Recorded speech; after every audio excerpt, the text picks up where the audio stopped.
Our session today, our workshop is called Discovering Faith Through Art. And just a little bit about me. I'm a pastor at Westview Baptist Church in London, Ontario. But I'm also an author. I've written a book called Devotions for the Artist at Heart.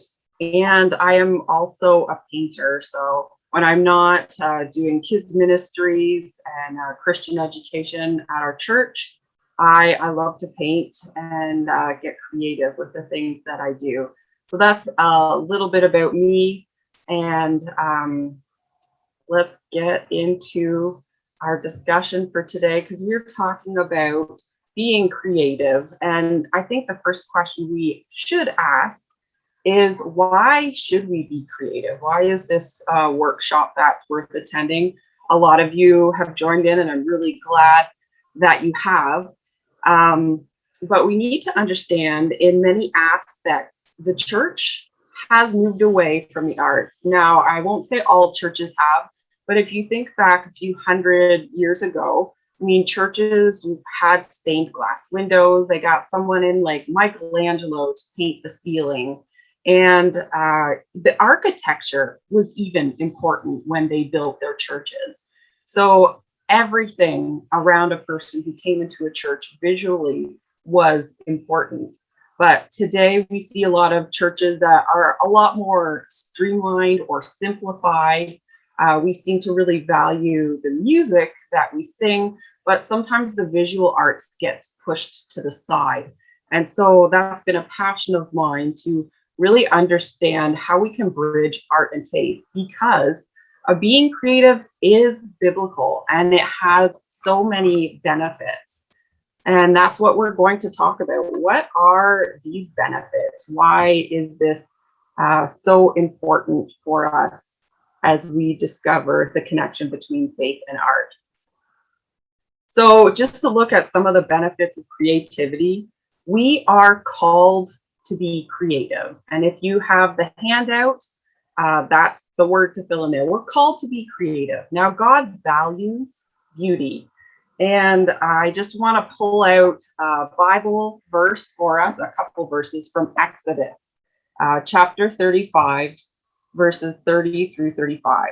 And this is about a couple people, Bezalel and Oholiab. So Moses said to the Israelites, "See, the Lord has chosen Bezalel, son of Uri, the son of Hur, of the tribe of Judah, and he has filled him with the Spirit of God, with skill, ability, and knowledge of all kinds of crafts, to make artistic designs for work in gold, silver, and bronze, to cut and set stones, to work in wood, and to engage in all kinds of artistic craftsmanship. And he's given both him and Oholiab of the tribe of Dan the ability to teach others. He's filled them with the skill to do all kinds of work as craftsmen, designers, and embroiderers." Now, I love this passage because it just tells us how important building the tabernacle in this passage was. So God didn't say just build a simple building. He designated the colors he wanted, the colors of the curtains, the kinds of things on the walls. He gifted people with the Holy Spirit to build their best for God. We also see God values beauty in many other passages in the Bible. So in Ecclesiastes, we read, "He has made everything beautiful in its time." So we see God values beauty. In Psalms, we also see them comment in Psalm 104, verse 24, "How many are your works, Lord? In your wisdom, you made them all." And we know that God created the world. I mean, he had an amazing vision to make trees, so many different varieties. The sunset is different every single night. So he created the world and made it beautiful. But because God created, and he created us in his image, we too are called to be creative as well. I also want to share with you from a book that I've read by Erwin McManus. He says to create is an act of worship. So art is very important. We see that biblically. We see many people comment on that as well. And we are called to be creative. Also, I want to let you know there are many health benefits to being creative. So there are several people who've written up on the benefits of creativity, and there are a few that I'd just like to bring to your attention. So there was an article written by Drexel University, and in it it said 75% of participants in a study were found to have released stress and have reduced cortisol levels after 45 minutes of expression.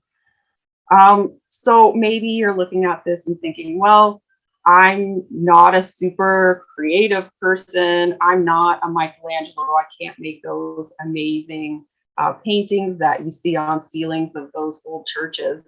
But the neat thing they found in this study was in those 45 minutes of creativity, even drawing stick figures lowered people's stress levels. So it's a benefit for at least 75% of people to just take some time, go color in a coloring book, and get creative.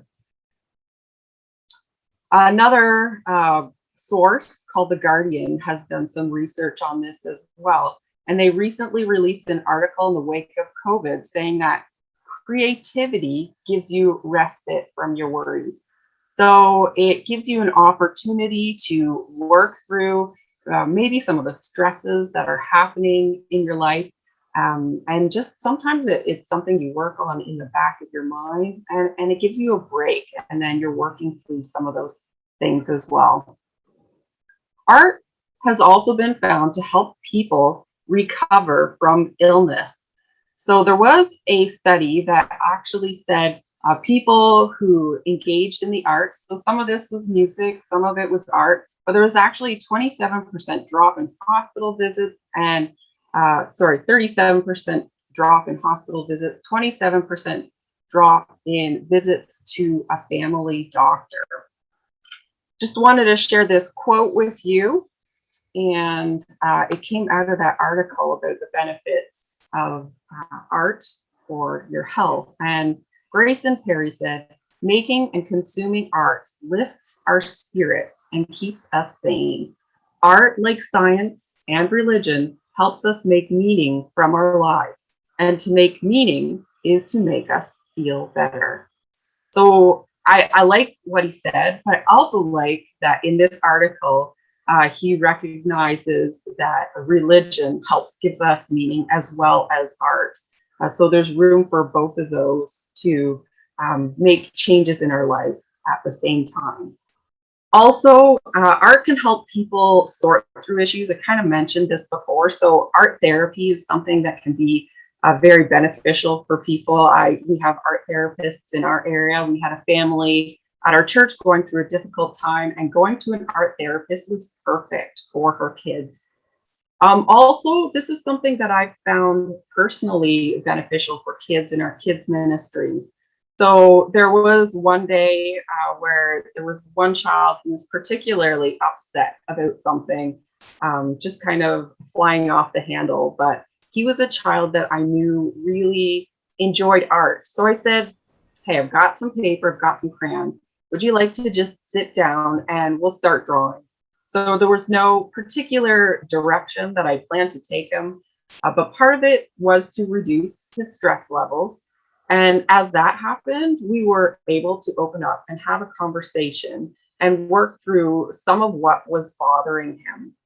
So, you've got that health benefit and that mental health benefit as well when you give kids the opportunity to get creative.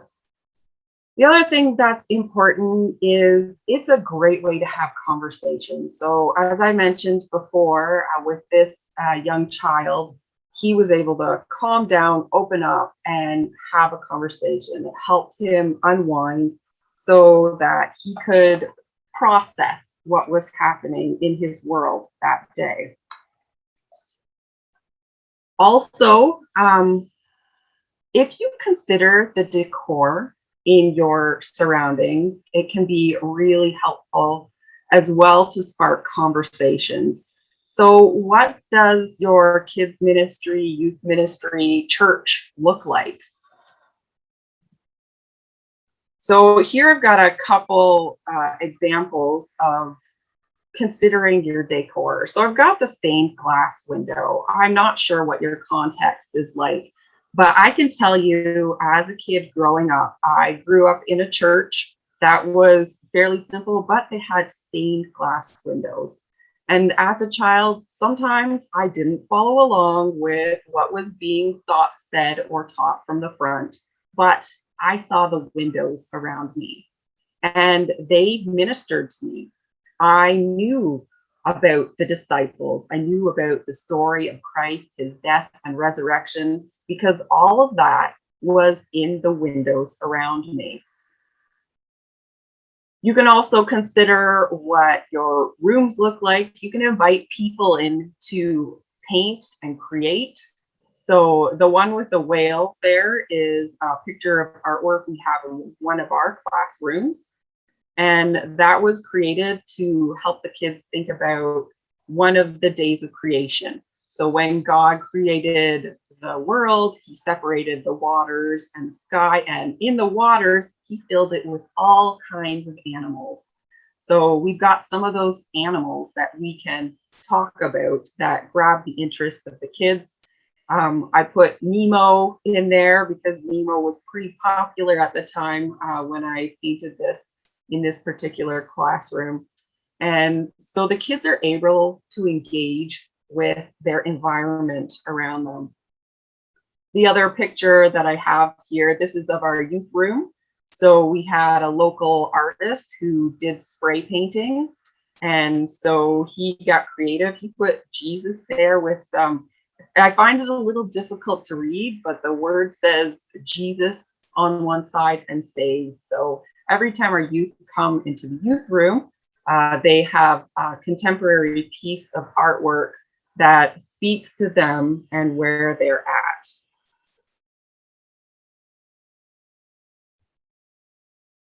So just continuing on with the conversations that we can have.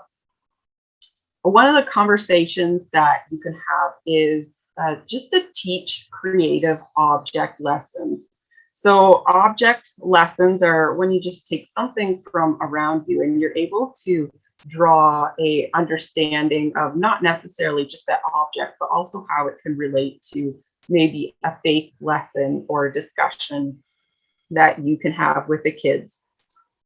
So the book that I wrote actually does do this. It bridges faith and art. It encourages you to create, and it also connects it to scripture. So I wanted to share with you, this is just a screenshot of a YouTube video that I shared. We make children's moments. They're online right now, so you can look it up, and it's actually in the resource section at the bottom of your handout if you do want to look it up. But for this object lesson, I just wanted to talk about the eraser. Now, the eraser is something that, helps correct your mistakes. So as an artist, I love the eraser because no, I do not make a perfect drawing on the first time I create something. I often need to correct along the way. And for this lesson, I was able to draw out the fact that our God is a God who forgives. And if we have sinned or if we've made mistakes in our life, God wants to forgive us. And the passage that I pulled out for this one was Matthew 18, 22 and 21. 21 to 22. And they're asked, how many times do I need to forgive? 7? No, 77 times. And honestly, I probably erased at least that many times in this drawing. So it was an object lesson I was able to create from something around me in the art world. So for the next portion of time, I'm leading us up to a little moment where we can have a breakout with some of the people in our group. So I kind of wanted to talk about how to make faith conversations from art. So some of you might do this in your church contexts already, but as I said, it's really important to have faith conversations. You don't want to just give a kid a crayon and tell them to color. There's so much more you can get from your art experience. So this is also on your handout. When we do have our breakouts, hopefully have that someone in your group has that readily available. But just to walk you through what I'd like to encourage you to do is I'd like you to imagine noticing an object. So you're working on a project, you're painting something, and maybe you want to think about the subject that you're creating, the items that you're using, or looking at the environment around you.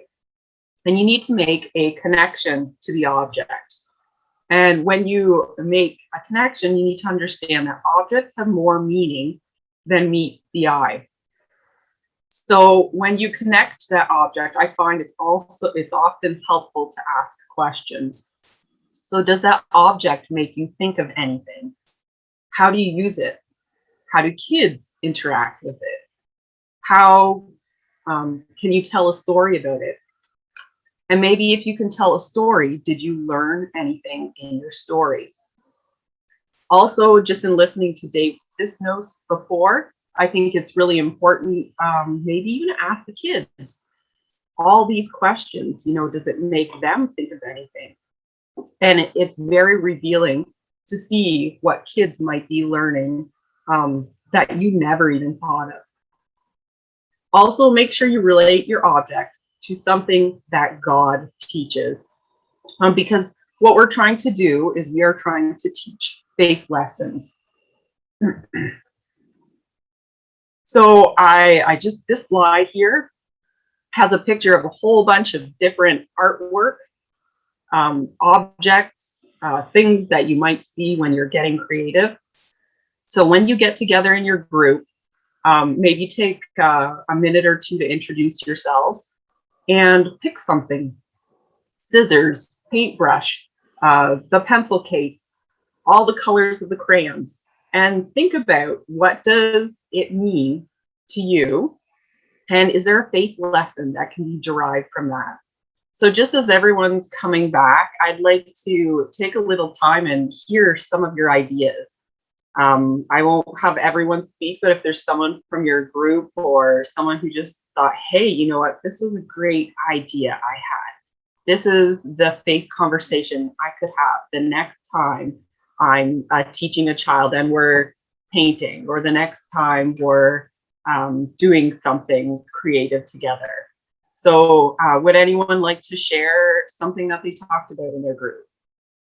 Well, I guess I also I shared in the group something that we did with our youth group with just using clay. So everyone just got like a circle clay slab. And as we talked, you just made a bowl and then you reflect on the bowl. And what you don't like about it is often it's actually metaphorically what we don't like about ourselves. We see these imperfections, and then just relating it to God sees us as perfect. And in those blemishes actually make us even more beautiful.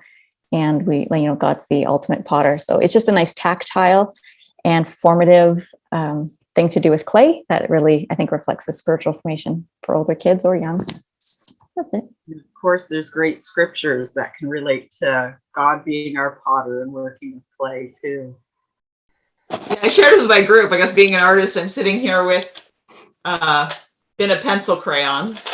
And I'm pretty sure I've done this one actually with the kids at our church, but kind of the idea the body of Christ has different parts and how we're all created, we're different colors. Actually, I think I've done this with that kid's book, The Day the Crayons Quit. I think is a kind of along a similar theme, but we're all different colors and we're all different shades and we're all needed in the picture and we're all needed in the body of Christ, right? Even though we bring different things, but not just color, even different levels of sharpness, right? Some pencils are really sharp and that's good for doing the fine lines, but you're going to get really tired coloring in a big area with a very sharp fine point, right? So sometimes some of us are more flattened out, and that's for filling in the shaded parts. So, you know, don't look askance at the flattened pencil crayons, because they also have their role to fill. That's a lot in there. A lot in a pencil crayon. That's great. Good job. If there's anyone else, we'll give one other person an opportunity, and then we'll continue with our presentation. Is there someone else you'd like to share? I chose a pair of scissors. It made me think of the teaching in the Bible about pruning the branches. Yeah, cutting away the branches that won't be beneficial or helpful to the plants. And when the scissors remind me is that when God disciplined us is a way of love to help us to be more Christ-like. Yeah, to improve our relationship, our life with Him. That's a good one. Good. Thank you for sharing. Okay, so I hope you had lots of creativity in your groups, and we don't have the opportunity to get into all of them, but let's continue on. I'm going to share my screen again, and we'll continue with our conversation. So the next benefit of creativity is that creativity builds skills and develops confidence. Now, developing confidence is really important for kids. You want to encourage the kids to be creative, to get messy, to experiment, and to make mistakes. So during COVID, we haven't had many opportunities to get out and do a lot of things. We've been kind of stuck in one spot. We have to have our 2-meter distancing. But we've recently run an art program at our church. And what I love is that even when we're 2 meters apart from somebody, the kids can get creative and get messy. They have their own little zone to work on their artwork. And so this is something that I've loved, that kids can still get messy in the midst of COVID and all these restrictions and rules that we have. Also, just allowing kids to make mistakes is really important. I think Dave was talking a little bit about this. You've got to be open to listening to the kids' ideas, and they're exploring, and sometimes they're mistakes. A lot of times we learn through what doesn't turn out the way we want it to be. And if any of you know this artist, Bob Ross, he embraces his mistakes. He calls them happy little mistakes. And you know what? He takes his mistakes and he can make amazing things from them. It's like, oh, well, maybe I'll turn that into a tree. And sometimes for kids, when they're painting stuff, sometimes they look at their artwork and they say, oh, I didn't do it the way you did it. And we need to see that as an opportunity to say, you know what? Mistakes are okay. You can learn from those mistakes, or you can create something new from that. So I love encouraging kids to get creative. In my classes that I've taught, I was showing you one earlier, this tree here. I let kids pick different colors to go on their trees. And if they don't look quite the same, that's okay. I let them get creative. And we need to give them room to be able to do that. Get messy, experiment, and make those mistakes. Like I said, encouraging is important. I recently saw this on Facebook, and it said my 5-year-old spent over an hour taping all of his artwork onto his bedroom wall last night. When I told him it looked great, he proudly told me, my teacher said I'm an artist. Teachers never underestimate how much your positive words mean to kids. So as you are teaching, you have the opportunity to impact lives. And I know we know that because we're trying to impact their lives for Christ. But we can do that through their art. And I mean, there's so many other ways we have opportunities to minister to kids. And how amazing would it be if you are that person that impacts a child? I want to say because of art, because that's what we're talking about, but if you can take that art concept that you're working on and relate it to their faith, you've impacted them that much more than we read about in this example here. I just want to take time to talk through how you should value kids' artistic contributions. First, I want to encourage you to look at the positive of what kids create. So when I was being trained to be a camp counselor way back when I was 16, this was something that stuck with me that I was taught. And we actually practiced it out. So sometimes you're gonna get a kid's piece of artwork and it's gonna look terrible. That might be your first thought that comes to mind. But I think it's really important because encouraging kids is so important, that we understand how we can encourage, but also be truthful at the same time. So when you look at a child's artwork, you can focus on specific things in their artwork. Do you like the colors that they chose? Maybe the subject. You know what? They could have drawn you. They could have drawn their parents or someone who's very meaningful. What if they drew Jesus or God? Nobody knows what God looks like, but they took the time to draw out something or someone that was really important to them. And so you can go say, oh, I really love that you took the time to draw God. I have no idea what God looks like.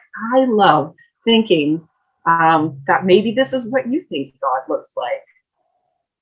Also, if the artwork is kind of maybe scribbles on a page, because it can be that obscure, you can ask a child to tell you about it. And in hearing their story, you're having a conversation, but you're also learning about what's important to them. What are they attempting to communicate? And you can complement, again, some of those things that they're working hard to create on the page. Also, I want to encourage you to value the contributions. So like I said, you will have those people who are amazing, those Van Goghs, those kids who make realistic artwork, but you will have that scribble artwork as well. And so I love to make sure that we hang up all the artwork, not just what you consider the best, because all of them are the best in their own right or their own perspective, and they can encourage the kids along the way. So I want to share with you a project that we did at our church, and this was something we did just leading up to Easter in the Lent season. And so what we did was we gave everybody a PDF with just a heart outline on it. And we said we wanted to love our neighbors. So color this, and we're going to display it outside. And all of them were displayed.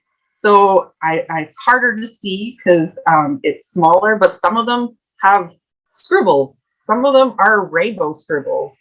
Some of them have nice colors and words. All of them are displayed.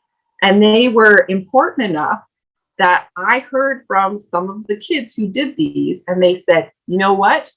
In the middle of COVID, when things were shut down, we're allowed to be outside. And they could come look at this and say, I saw my heart up on that display. And that was there for everybody to know that our church loves our community. So you know what? You never underestimate the value of someone's artwork, even if it might not meet your standards. So moving on, I think it's really important to understand that creativity can build intergenerational relationships. So a lot of the artwork that we've done, sometimes we do it with just kids, just youth or adults, but there's so many things that you can do together with families.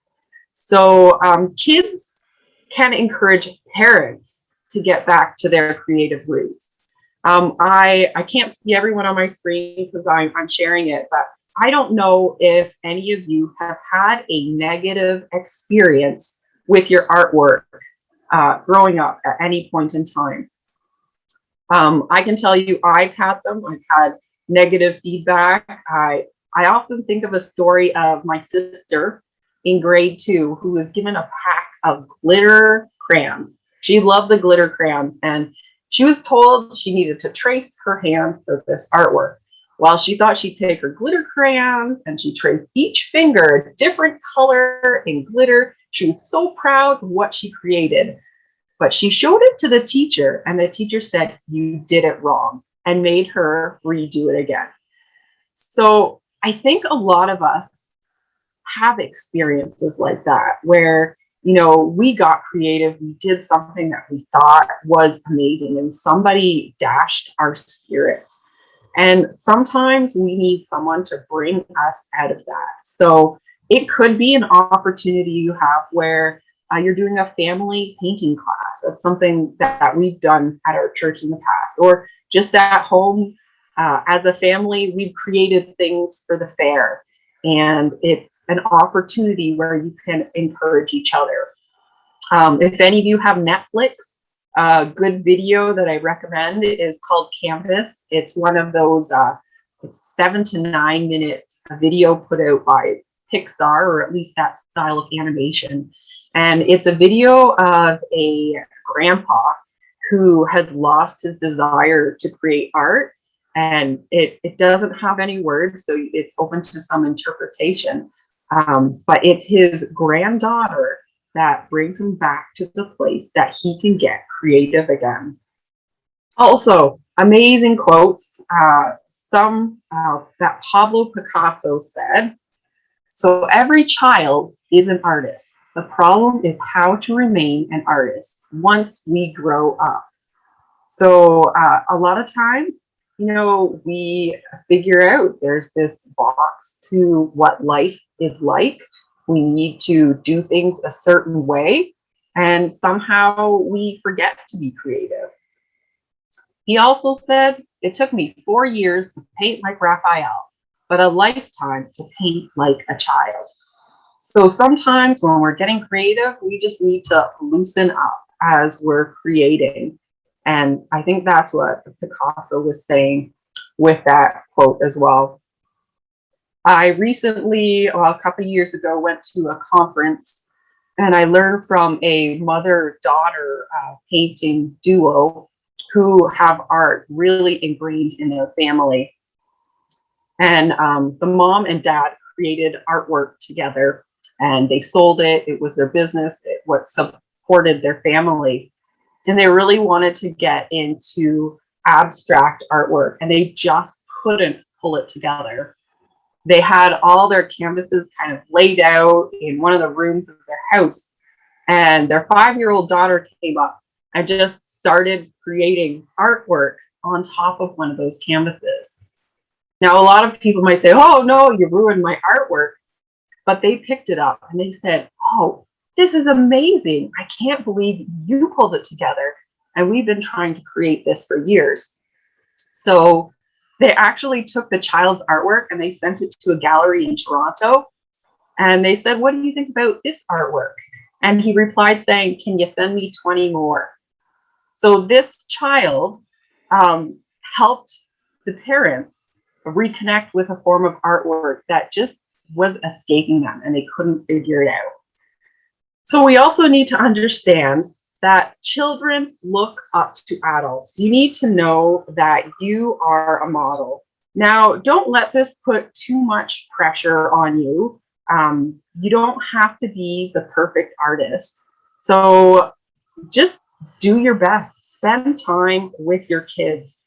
I can tell you that I was impacted by family members growing up.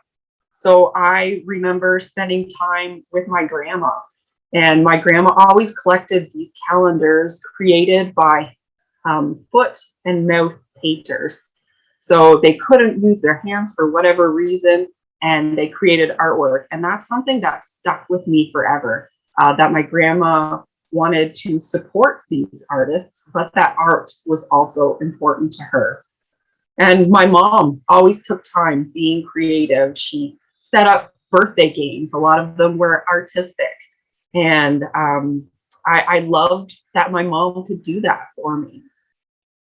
Also, it is important to know that children love doing meaningful activities with parents. Again, it doesn't matter if your artwork is amazing. They just love spending time with you. And you'll find a lot of times the kids will look at your artwork and they'll say, oh, that's amazing, even if you don't necessarily think so yourself. So next, I'm just going to share with you some of the intergenerational projects that we've done together at our church. So we've had a time pre-COVID. It's a little bit harder to do now. But pre-COVID, we were having family services and we were thinking about what's a way to get everyone involved in a project. So for Thanksgiving one Sunday, we gave everybody a little square with those, you might call them petals in there.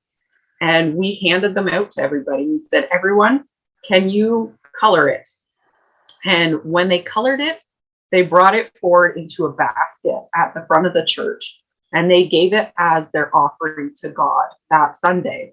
And during the service, myself and another lady at our church added all of these pieces to this collective piece of artwork to show that we could all work together and create something beautiful. And on that Sunday, in everything, we were able to give thanks. For a Palm Sunday, we did something a little simpler that Sunday, and we gave everyone a green leaf, and we wanted to ask people who would they like to pray for. And so if you could zoom in on there, you can see there's all kinds of names. We're praying for these people to declare Jesus as King. So some of these are names of people who didn't know Jesus yet. A very simple thing. But again, during the service, we put it all together so that everyone could see this piece of artwork being created to just enhance our worship experience. And again, it's from adults, it's from youth, it's praying for our youth, our kids, our children, our whole congregation together.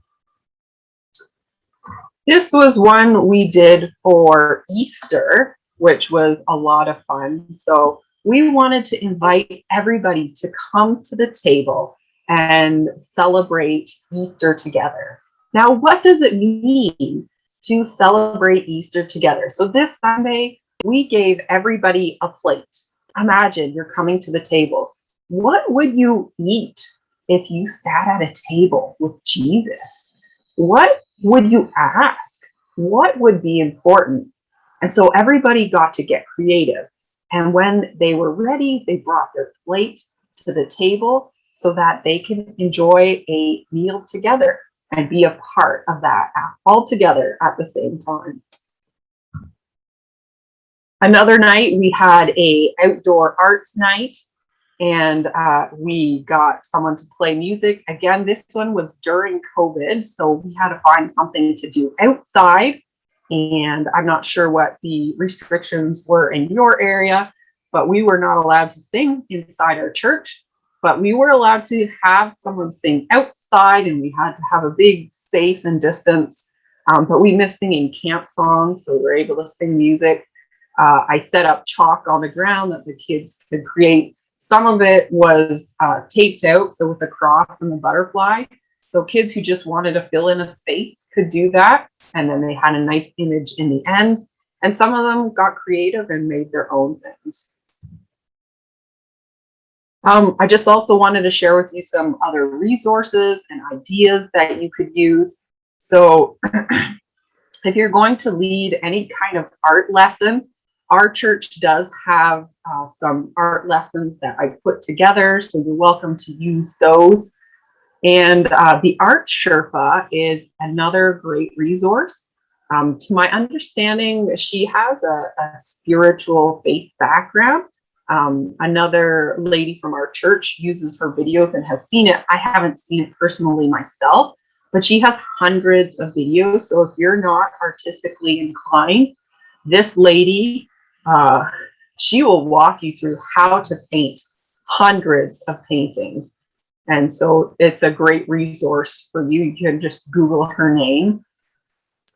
She goes by the Art Sherpa. Also, if you want to run art camps, again, that's something that our church has done, and some of those resources are available. And children'sministrydeals.com has a curriculum that you could use from them as well. And of course, there's a limited amount. There are resources or devotionals that you can use. So there are some Bibles that are set up to encourage you to color in the margins. I think I listed on your sheet some of the specific ones. So 52 Creative Family Time Experiences, My Creative Bible. A lady, Kelly Gadsden, wrote 2 books, one called Bless This Mess and Bless This Mess #2. And the book that I wrote, Devotions for the Artist at Heart, are all great resources that you could use to enhance any kind of art lessons you have with kids. And this is just a picture of our art camp that we had in the midst of COVID. So I created videos. And these were a couple of the things that the kids created. I think I'm running short on time, so I don't want to go into that in detail. Another picture there. Also, take note of online interactive art resources. In the midst of COVID, these are important. So if you're doing any online ministry, so Garphic Phone is a great one, Drawsaurus, Scribble.io. We use Jamboard today. Jackbox.tv has some art games. It does cost money for that if you do want to use that. And Minecraft, we had a night with the youth group and we just created. So the picture that you see down there is something one of our youth created. And there, I've wrapped it up. And I don't know, we don't have much time, but if there are any questions, I invite you to ask those. And I can say I did see some questions along the way and some recommendations. So thank you for those. So even though I am teaching you, I'm learning as well. So someone mentioned the book Dot. I haven't read that. I've heard people talk about it. So I'm looking forward to getting into that. And someone else had asked about creating murals. So if you have specific questions, I encourage you to be in touch with me. But I would say the best thing is look in your own church community and see where that art talent might be hidden. There are so many people who would be excited to do a mural on a wall at your church. So you can invite them to make proposals if you want it to look a certain way, and just tap into your local art talent that you have. So I think I'm out of time here almost. We have one other person who put some resources there. So Art Hub for Kids videos on YouTube. So my son loves doing them with me. So there again is an intergenerational opportunity to be able to create art together.